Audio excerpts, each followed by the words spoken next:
stay there, we'll be up. Yeah, man.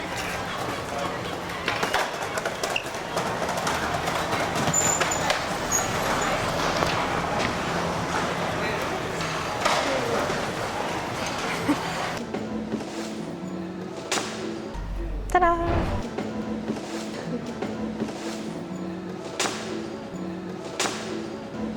ScraperWiki is where developers can put in code and build little things verbatim that either get them information or visualize information sitting anywhere on the web. It's not software. There's not one trick does all, and this is the thing about screen scraping. It has to be built up verbatim, which is what puts off a lot of journalists. But for me, it's the investigative side of data journalism. And with investigative journalism, you can't have a big team doing it. It's time consuming and it's not cost effective.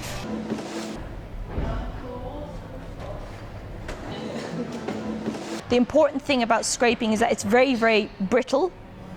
Scrapers break very, very easily because sites change or your initial code is made to get something very specific, too specific. It needs to be quite general. So there's more than one ways to scrape a site.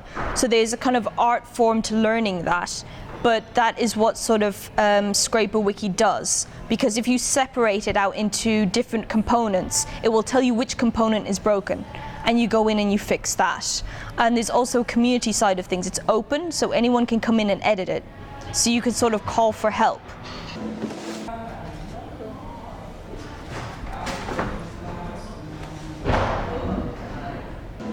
The problematic side of data journalism in a news organization is a medium that is constraining. You don't build the medium, you build the story to the medium. They're used to using off-the-shelf tools, and they work at the end of line in the factory production of news, whereas I'm looking at the beginning line in the factory production of news. I'm looking at making things not for consumers and viewers to grab eyeballs. I'm looking at things for journalists and tools so that they can machine read to find stories that wouldn't be possible with the human eye. So for instance, the hackers movement has come with pairing journalists and developers and trying to get developers into the newsroom. What the Sunday Times did is they paired Johnny Richard and Julian Burgess, a journalist and a developer, in a room and said, teach him what you know and teach him what you know. And I think maybe that experimental stage is over. And I think they realize people are doing it from the outside with hackers, regardless of whether they're even in the same institution.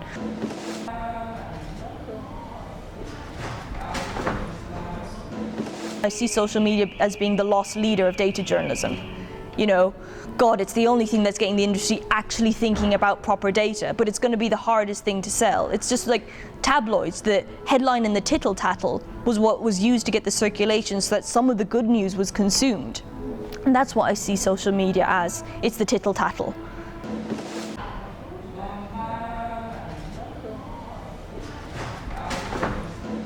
How do you go to an editor and say, I need five people, 2 journalists, a graphics person, a statistician, and a forensic accountant, because we want, 8 weeks to look at coins data. Why? What's the story? I don't know. We have to find it first. The problem is with the journalistic model as opposed to the developer model is in journalism you have to come with a story before you're able to work on it. And what I'm hoping is that I want to build the skills but also help with the platform that will kind of cut down on that, cut down on the time with which to do it. 3 golden rules to data journalism is 1, don't go in with an agenda. Don't look for something to map. Don't look for something to make into a pie chart.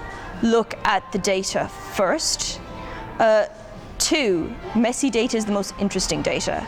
If it's clean and it comes with a press release, they're limiting to what's in there, and it's usually clean and comes with a press release when it's a huge mountain of data, which makes it more difficult. And 3, crowdsourcing is not the panacea to data journalism. I think The Guardian, I've tried it a lot. The problem with crowdsourcing is that to get people interested in it, you have to tell them what you already think is in there. You have to tell them what it's about. And so they look at it with tunnel vision rather than in an exploratory way. And also as well as that, what data journalism does is it points you to the part of the haystack which the needle is in. If you split apart all the haystack, that everyone has a straw and one person has a needle, the person who has the needle doesn't know that they've got the needle because they don't know what anyone else has.